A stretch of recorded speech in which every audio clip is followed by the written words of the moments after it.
And now CCW News presents Holy Crap, This Is Actually Happening! Let It Burn edition, November 24, 2024. I'm Chuck U. Farley. The big news this week is that the current Cabbage and Chiefs handlers are so salty about Trump's epic win that they have decided to start World War III just to spite him. Putin has said in no uncertain terms that once NATO countries enter the hot war, he will greenlight the nuclear option. Biden's puppeteers did, and then Putin did. To demonstrate his capabilities, old Vladdy fired a newly developed hypersonic ballistic missile, luckily not armed with a nuclear payload, deep into Ukraine. Once woken from his perpetual nap on the beach, Biden was heard saying, "What? I thought authorizing the launch of ATACMS meant I was sending Putin my discarded German shepherds."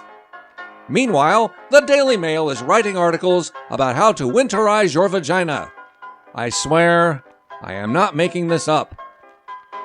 Each pick of Trump's dream team causes another lefty's head to explode, and this reporter is here for it. Matt Gaetz bowed out from being nominated as Attorney General after the socialists whined that, among other things, he wasn't qualified. Now they're really big mad because Trump appointed Pam Bondi, who they say is too qualified. To add to their frustration, this replacement came too quickly for the other side to come up with any fake, salacious accusations against her.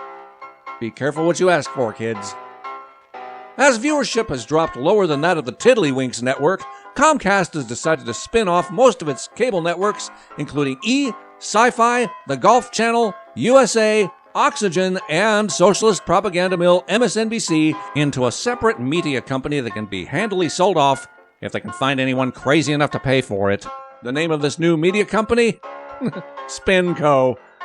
In a masterful move only rivaled by the likes of Pennywise, Rachel Maddow, who only has to work one day a week to terrify her loyal viewers with a rage only rivaled by her former network mate Keith Olbermann, has agreed to lower her annual salary from $30 million to $25 million per year. The poor little darling will have to switch to store-brand tissues for her Orange Man-induced crocodile tears.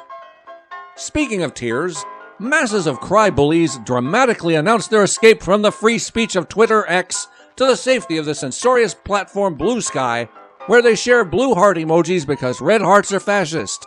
No, I did not make that up.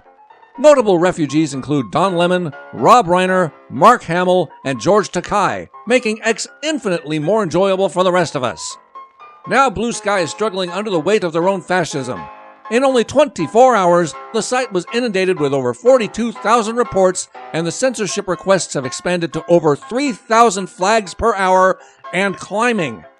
Some have already returned to X to balance out the constant whining sound.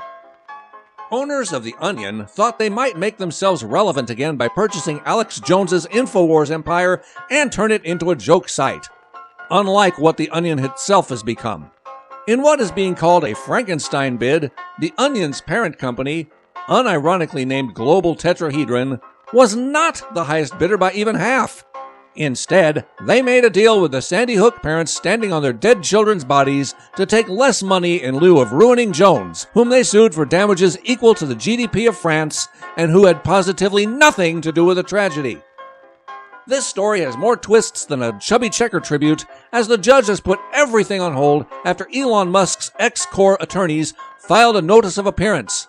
At the time of this report, no one knows exactly why. Now Alex Jones is suing both The Onion and those Sandy Hook families. This situation is getting crazy enough to turn frogs straight again.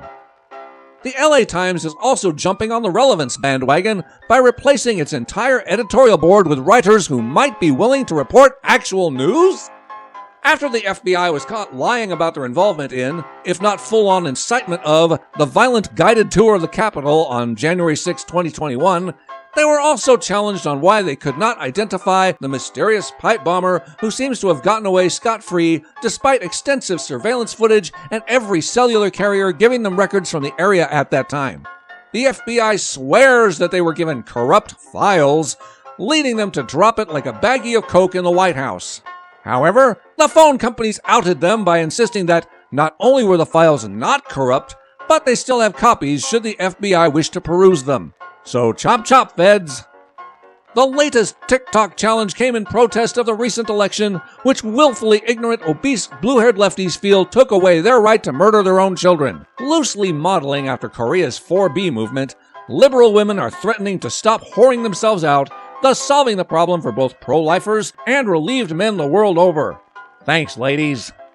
And while Montreal burned, thanks to pro-Hamas domestic terrorists, Canada's effeminate dictator Trudeau lived it up at a Taylor Swift concert. One would think that after doing blackface so many times, he would have at least acquired some rhythm. Oprah says she was never paid the $2.5 million that the Harris campaign paid for her interview and endorsement because the Harris campaign paid Oprah's production company Harpo and not Oprah directly. So stop with the conspiracies already.